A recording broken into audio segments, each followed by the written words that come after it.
दिनांक 17 मार्च 2025 रोजी नागपूर शहरात घडलेल्या घटनेच्या अनुषंगाने या ठिकाणी मी सभागृहात निवेदन करतोय।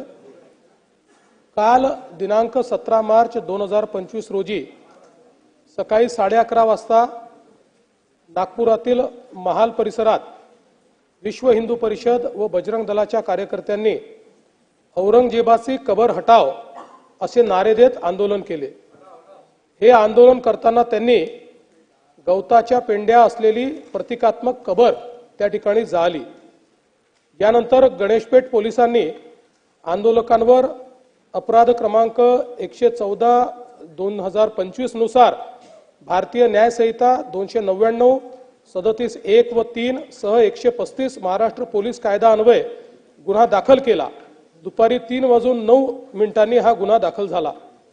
यानंतर सायंकाळी एक अफवा अशी पसरवली गेली की सकाळच्या आंदोलनात जी प्रतिकात्मक कबर जाळली त्याच्या कापडावर धार्मिक मजकूर होता।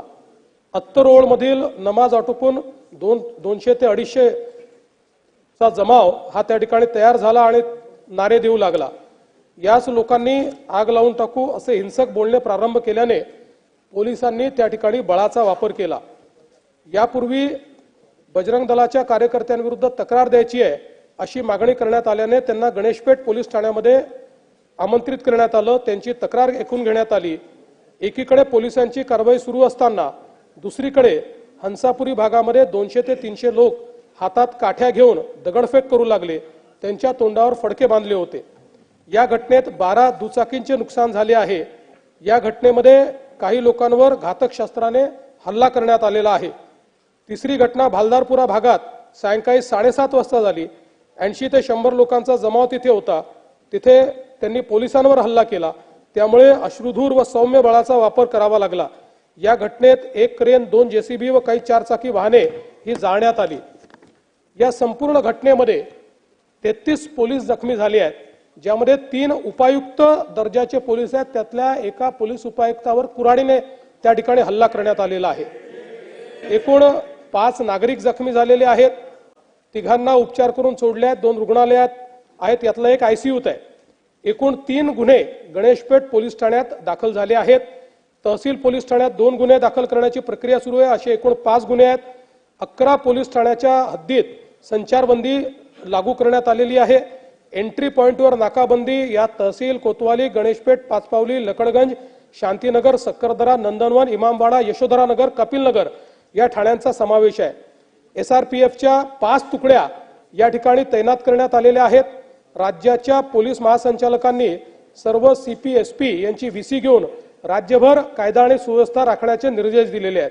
अध्यक्ष महोदय, एकूणच याच्यामध्ये जर आपण बघितलं तर सकाळची एक घटना घडल्यानंतर मध्यंतरीच्या काळामध्ये पूर्णपणे शांतता होती, पण त्यानंतर मात्र संध्याकाळी काही लोकांनी जाणीवपूर्वक अशा प्रकारचा हल्ला केल्याचं या ठिकाणी लक्षात येत आहे। याचं कारण जवळपास एक ट्रॉली भरून त्या ठिकाणी दगड मिळालेले आहेत आणि काही लोकांनी जमा करून ठेवलेले दगड, वरती जमा करून ठेवलेले दगड हे आपल्याला पाहायला मिळाले। शस्त्र देखील मोठ्या प्रमाणात त्या ठिकाणी होते। ते शस्त्र जप्त करण्यात आलेले आहेत। वाहनांची जाळपोळ त्या ठिकाणी झालेली आहे आणि ठरवून काही ठराविक घरांना, काही ठराविक आस्थापनांना त्या ठिकाणी लक्ष्य करण्यात आलेलं आहे। 3 DCP लेवलचे लोक या ठिकाणी जखमी झालेले आहेत आणि जसं मी सांगितलं की यातल्या एका DCPवर तर थेट कुऱ्हाडीने वार हा त्या ठिकाणी करण्यात आलेला आहे। त्यामुळे निश्चितपणे याच्यामध्ये काही ना काही एक प्रकारे काही लोकांचा सुनियोजित पॅटर्न हा देखील त्या ठिकाणी दिसतो आहे। अशा लोकांना त्या ठिकाणी त्यांच्यावर कारवाई ही केलीच जाईल। कुठल्याही परिस्थितीमध्ये कायदा आणि सुव्यवस्था हाती घेण्याची कोणालाही परवानगी या ठिकाणी देण्यात येणार नाही।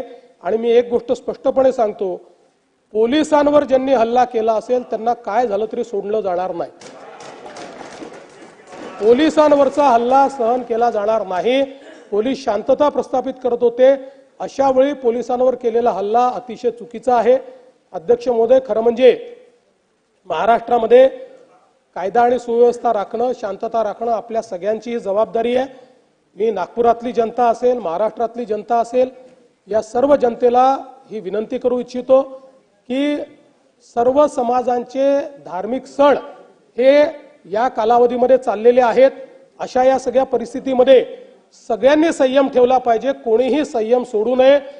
आपल्याला कायदा आणि सुव्यवस्था आणि शांतता कशी राखता येईल, एकमेकाच्या प्रति आदरभाव कसा राखता येईल, अशा प्रकारचा प्रयत्न हा सर्वांनी करावा, अशा प्रकारची या निमित्ताने मी अपील करतो। खरं म्हणजे आज महाराष्ट्रामध्ये विशेषतः म्हणजे मी कुठल्या सिनेमाला दोष देत नाहीये, खरं म्हणजे छावा या चित्रपटाने छत्रपती संभाजी महाराजांचा खरा इतिहास आपल्या समोर आणला, पण त्यानंतर राज्यामध्ये लोकांच्या भावना देखील खूप मोठ्या प्रमाणात त्या ठिकाणी एक प्रकारे प्रज्वलित झालेल्या आहेत। औरंगजेबाबद्दलचा जो काही राग आहे तो रागही खूप मोठ्या प्रमाणात त्या ठिकाणी बाहेर येतोय। या सगळ्या गोष्टी आपल्या ठिकाणी असल्या तरी मला असं वाटतं की महाराष्ट्रात कायदा आणि सुव्यवस्था राखणं हे अत्यंत महत्त्वाचं आहे, त्यामुळे सर्वांनी संयम बाळगला पाहिजे। महाराष्ट्र एक प्रगतिशील राज्य आहे, या राज्यामध्ये मोठ्या प्रमाणात इन्व्हेस्टमेंट येत आहे। या ठिकाणची कायदा सुव्यवस्था, इथली सगळी जी काही सामाजिक घडी आहे ही जर योग्य प्रकारे राहिली तर मला असं वाटतं की आज ज्या प्रगतीकडे आपण चाललोय त्या दिशेने जाण्यास आपल्याला अधिक मदत होईल।